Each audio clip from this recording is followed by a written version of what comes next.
Today we're going to give our opponents a taste of their own medicine by playing their decks against them.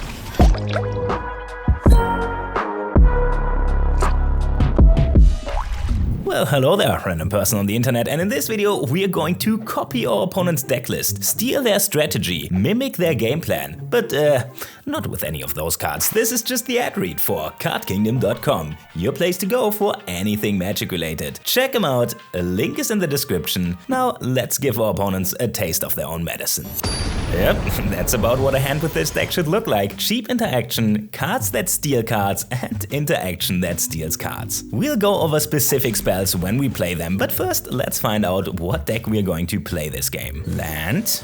And a Ruin Crab, so whenever they play a land we mill 3 cards? Yeah, first of all, we can't let them have this. Blow it up with the Bloodchief's Thirst. But second of all, that means we have to mill out a mill deck to win this? Oh, well, this Mesmeric Orb is actually perfect for this. Whenever a permanent becomes untapped, its controller mills a card. While this will mill us every upkeep, it also mills them whenever they untap. So our opponent is kinda doing our job for us here. Place a land and Maddening Cacophony. No kicker, so they just mill 8 cards. We could Spell Pierce this, but I'm sure we'll find a better spell to counter later. End of turn, we'll play a Siphon Insight. Look at the top 2 cards of our opponent's deck and then choose one of them to exile and cast later. And I think we take the compelling argument here since it mills 1 more card. Untap, mill 2 cards. Well, let's just keep up Spell Pierce and Siphon Insight. Play an island, pass the turn. Opponent mills 2. Ugh, and another Ruin Crab. Ooh, but it looks like they have no land drop to trigger it. Sweet, let's flashback Insight, see if we can find some mill spells. Oof, well, at least we are making our land drops. Untap, mill 3 cards, draw another land. Yikes. I'd love to get rid of the crab with this expertise, but they really look like they have a Drown in the Lock to counter it. We're at 36 cards in our library and the opponent is at 44, so we kinda have to keep up the Spell Pierce to keep them from going crazy on us with mill spells. I sadly thought that compelling argument was an instant and just pass here. At least we don't mill ourselves from untapping the lands. Whoa, good thing they milled this Tasha's Hideous Laughter. Another Ruin Crab, this expertise looking real juicy right now, and they miss another land drop. Oh, this is gonna be sweet. Play Yahenni's expertise, -3/-3 to all creatures. No value on the second ability, but blowing up the crabs is well worth it. Yep, counter the Drown in the Lock. Well, we are tapped out now, so our opponent can do whatever they want here. Plays a land, Maddening Cacophony, mills 8, and passes back. Untap 5 land, mill 5 cards. At least we can flashback this Insight from the graveyard. Play a land, and I think it's time to find some more mill spells. Cast a Gaunt here, 4 mana 2/3 Death Touch with the... Oh, never mind, it gets countered. Let's play Compelling Argument. Mill 5 cards, pass the turn. Opponent mills another 4 cards. And just passes back. I mean, at this point they might actually get away with casting no spells until this Mesmeric Orb mills us out. We are at 14 cards and they are at 28. That means we can only tap out 1 more time. But then again, we're copying our opponent's game plan today, so let's just pass the turn as well. End of turn, they cycle a Compelling Argument. That seems very greedy. Draws a card, mills a card for tapping the land. Let's see what they drew.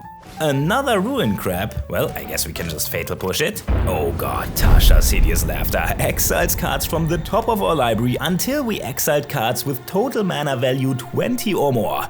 Well, that's gonna be pretty brutal, but oh boy do I have some bad news for opponents. We got the Uno reverse card, Gale's Redirection. Exile target spell right from the stack and then we get to cast it later. And if we get lucky with the die roll, we can even cast it for free? We don't. Okay, but they just gave us the best spell we could have asked for. No need to kill the crab anymore. 25 cards left in their library. Take one of them with Siphon Insight. Oh my god, another Hideous Laughter. Okay, untap, mill 7 cards, down to 6. 24 cards in the deck. Tasha's Hideous Laughter. Mills 12, exactly half. Oh my god, one more time. Wow, we milled out the mill deck with their own spells, and that's what the deck does. So what if they played something like Planeswalkers? Can we ultimate them? Well, let's find out. This looks like a keep to me. Play a land, play a Thoughtseize, see what deck we're playing this time. Oh, looks like we're playing Hero of Precinct 1 with multicolor spells. We do have a fatal push for the heroes, so we're going to make them discard one of the Thought Erasures, but we're going to get hit by the other one soon. They play a land, pass the turn, draw a Thief of Sanity, that's probably gonna be gone next turn. Land, Thought Erasure, takes a good look at our hand, and the Thief is gone. We draw Spell Pierce, play a land, pass the turn. I mean, if they cast Kaya here, we are just going to pierce it. Yep, there it is.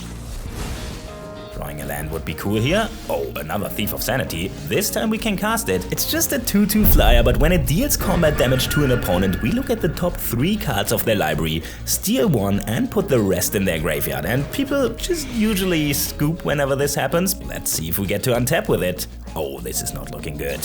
And it's gone.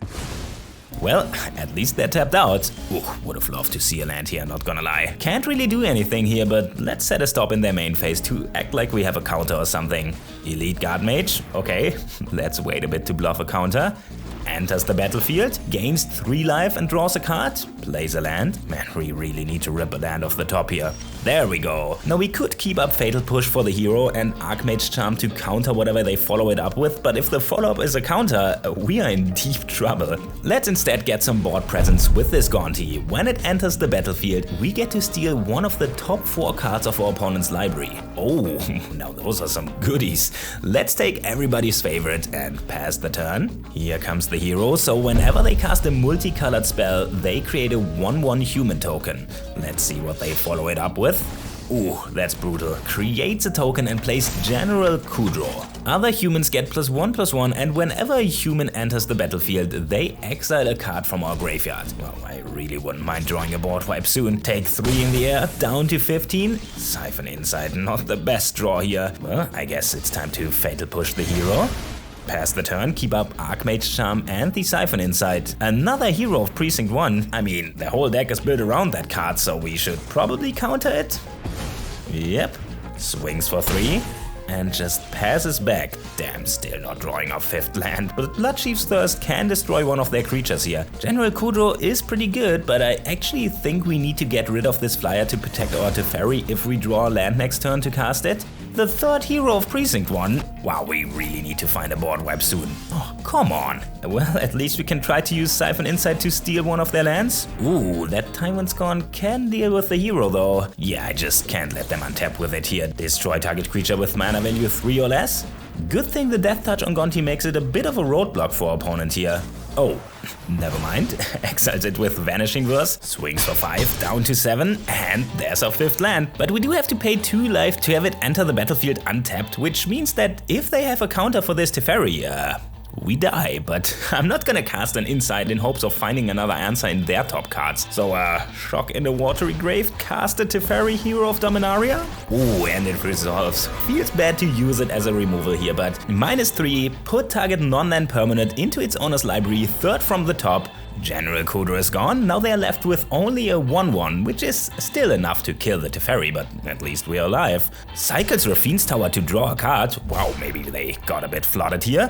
Place a land, attacks down Teferi, and passes back. And we finally make our land drops here. Let's just pass the turn, see if they want to do anything crazy. Just recast General Kudro. I mean, it's a bit boring, but if they really are flooded, it's probably best to just yoink this off the stack. Roll a 15, so we can cast it for free. Sweet. Swings in for 1, down to 4, and passes back. Oh, if we restabilize the board here, it's time to really start playing their deck. Siphon Insights, see what they got in store for us. Oh my god, an Ashiok. Well, don't mind if I do. Just the perfect card to turn it around here.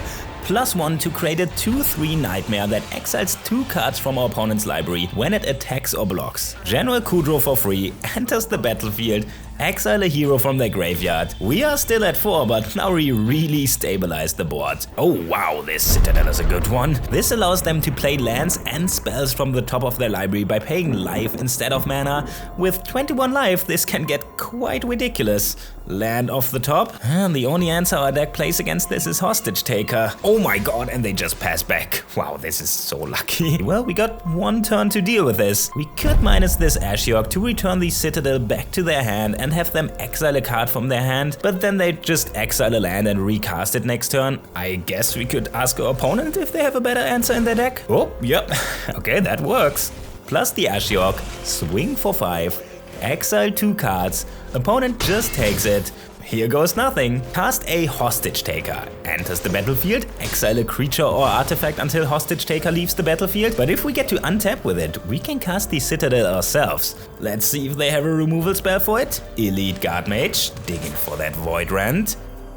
Cycles another Triome. Oh my god, we got away with it. Now we can cast the Bolas's Citadel ourselves, but we could also just ultimate their Ashiok here. This allows us to play 3 spells from our opponent's exile for free. Wow, I didn't even think about this. I wish we exiled the Teferi with General Kudro then. And we can even cast the Citadel from under the Hostage Taker, so we will have mana left to cast spells with Hero of Precinct 1. This is gonna be insane. Well, here we go. -7, cast 3 spells from exile. Get a Hero of Precinct 1, Bolas's Citadel, and a Dream Trove. Oh no, I guess we take another hero. I'm not sure why I did this. Get some triggers. So now we can cast spells from our library by paying life. Too bad casting this Gonti would exactly kill us. I guess we have to find an answer for this flyer. Could have had a Dream Trawler here, but at least now, whenever we cast a multicolor spell like this Siphon Insight, we create 2 human tokens and they all become 2/2s because of General Kudro. Wow, not gonna lie. Opponent's deck is pretty sweet when it goes off. Let's see what else they got. Oath of Kaya to kill the Guard Mage and gain 3 life. Wow, this is just perfect. Play the Oath,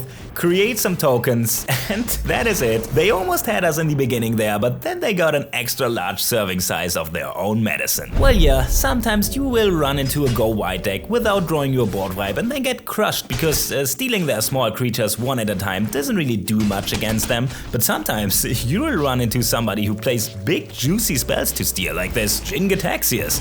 And then you can cast it for free. And then you copy your spells like this Thought Erasure, pick apart their hand, counter their other Jin-Gitaxias, and then steal their Ugin from this deck and then cast this for free.